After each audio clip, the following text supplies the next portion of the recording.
Hey guys, Anthony, 4x4 Diesel. Just doing a little bit of work on this vehicle and I had a brainwave. A brainwave. Have you heard of one of those? Yes, I had a brainwave.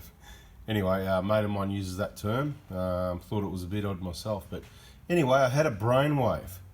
You know, I'm trying to give you all this information and teach you stuff, and we really just need to get back to basics, okay? So let's do a bit of that, okay? Now, this might seem obvious to some, but it's probably really not that obvious. Now, the front of the vehicle, look, there's a whole lot of things in here. Excuse me for the mess here, you know, we've got it sort of a few trims pulled off, but this thing here, right, this engine creates a lot of heat, so there needs to be a lot of cooling. Air cooling, that's why these are these things here, they're to do with cooling, okay? So you've got your radiator there, right? That's the one furthest to the back. So what's this big thing in front of it, you might ask, you know, what's going on there? Why have we got two radiators? Well, no, it's not a radiator, and there's even another one, okay? So if you look down there, you'll see a third one. Look at that. So what do we got? Three radiators. 1, 2, 3, no. So what we got is, furthest back is the radiator, traditionally known radiator. That's got your coolant that cools your engine, and obviously, so we can get a bit more detail if you like. Hit me in the comments. I mean, there's a lot of people out there that don't know the basics, right? So that's fair enough. But there's people that sort of going, oh yeah, we know all that. Teach us something we don't know. So please allow for everyone. So the coolant flows through the radiator. It cools down from one end to the other, goes through the engine, and obviously keeps that cool or to temperature controlled by a thermostat at the engine block. Now, obviously the engine is what makes the heat, so it comes out hot, goes in one end cold. More detail some other time. Now, in front of that is your air conditioning condenser, and this big sucker right here would explain why the aircon in this beast works so well, because I tell you, it is absolutely phenomenally good. This is a 2019 GX, and in 30 odd degree heat, you might turn the fan up for a little bit for a couple of minutes, but you've got it set on cold and the fan on the lowest setting, and the people in the back seat without the vents are complaining that it's cold. So this has probably got a lot to do with it. This is where your heat transfer happens. You must have airflow to this to cool the gas down in the aircon system for it to work effectively also. The next one in front of that's your intercooler. Now the intercooler, that's the one you can see at the front. I got it all mixed up actually. I better start taking a bit more notice, working out what things are and what I'm saying. So your aircon condenser is the small one at the front. It's still quite large, so everything I said is correct, except this big sucker here is your intercooler, right? So they've put a bigger intercooler on. That is massive, unbelievable, compared to the 150 1KD. Much bigger intercooler, so that's obviously, look, what you got to understand when you're chasing more performance on an engine, the turbo creates a lot of heat, the diesel engine creates a lot of heat. Cold air is what works best. That's where you've got a big conflict with your exhaust gas recirculation, because it's not cold, is it, right? So here we are, we're putting already cold air from outside, you could say 20 degrees, 30 degrees, through an intercooler, because we know it works so well by dropping those temperatures as much as we can. But then at the other end of the scale, we're pumping in exhaust gases, right? So look, this is just going to get way off topic, so I'll stop talking about that. I hope you just get the picture a little bit with that though.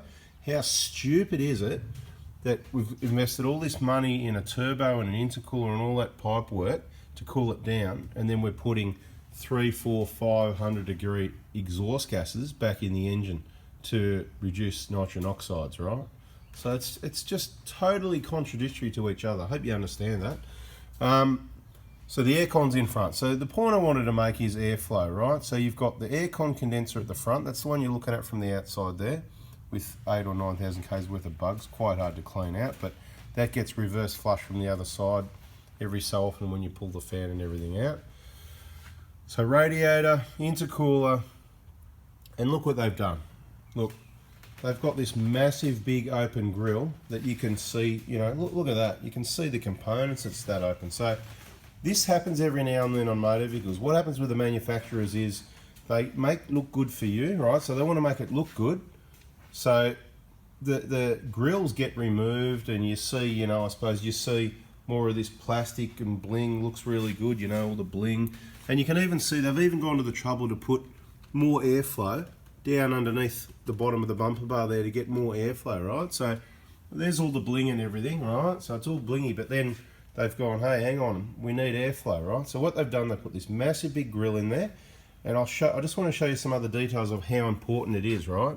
In this old case of you don't remove the fan shroud, so in here, you know, you've got an engine fan and there's a fan shroud there, but some people go, well, do you need that? Can't we just get that out? That's in the way, whatever.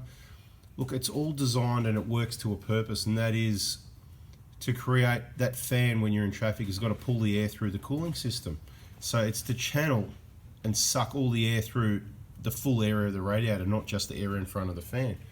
Same deal down here when you're driving along. They want all this air, they've designed the front of the vehicle to get all this air in there. So when you go and bolt on driving lights, bull bars, winches, winch controllers, LED light bars and everything, just think about how much you're changing the design of the vehicle, and is that a contributor to problems you may be having later down the track. Now, see these plastic at the side, I don't know what they call them, plastic guides or whatever. They're just big chunks of plastic and they're just pinned in place, and it goes from the front of the vehicle where the grill is back, basically channeling all the flow of air to the radiator, condenser and intercooler, things we've spoken about. That's what this is about. See, both sides, same deal, right? Get the picture. They want the airflow, right?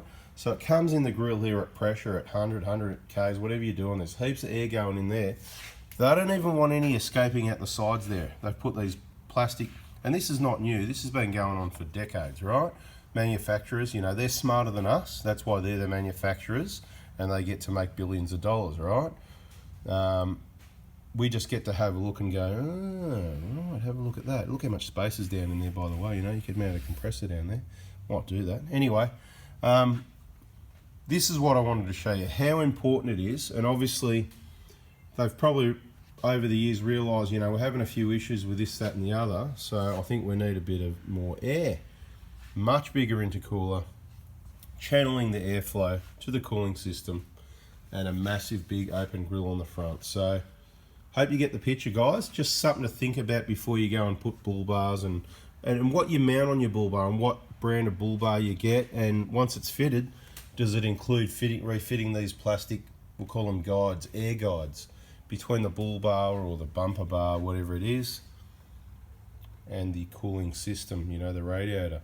You've got quite a large bit of aluminium reo down the bottom there too, so I don't think you've got zero protection when you've got just a bumper bar.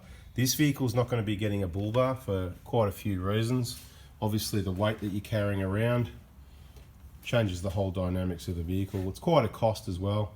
So anyway, each to their own. There's obviously certain people that need to have bull bars on their vehicles, but a lot of people, I'd suggest you just need to stop and have a think about it and take all these facts into consideration before you make a decision if you're going to buy a bull bar and what type. Anyway, guys, I hope that's been informative as usual. Like I said, leave a comment if you like. If you've got any questions on the Facebook groups, if you need to call me to buy an injector kit or a set of wheel bearings or a timing belt kit, whatever, the water pump kit, whatever, feel free, go ahead, no issues with that. As I said, if you've got any questions that aren't covered in videos, a bit of a tricky one, diagnostics, you've got a problem, feel free to give me a call, but please don't call with simple questions that are covered in videos. Please do your homework and watch those videos. All the information's there, and if it's not, we're going to put it there. When you ask a question on a Facebook group, it's much better because when I answer, thousands of people can see it. So rather than just one-on-one service, I'm not getting paid for one-on-one service. So by all means, if you want to book a call and pay a fee in advance and have half an hour on the phone, no problems at all. But as you can understand, I'm very busy. Appreciate you watching. I hope the information's helping you. Don't forget to subscribe if you haven't already. Turn notifications on so you don't miss out on your next bit of information. Thanks for watching. See ya.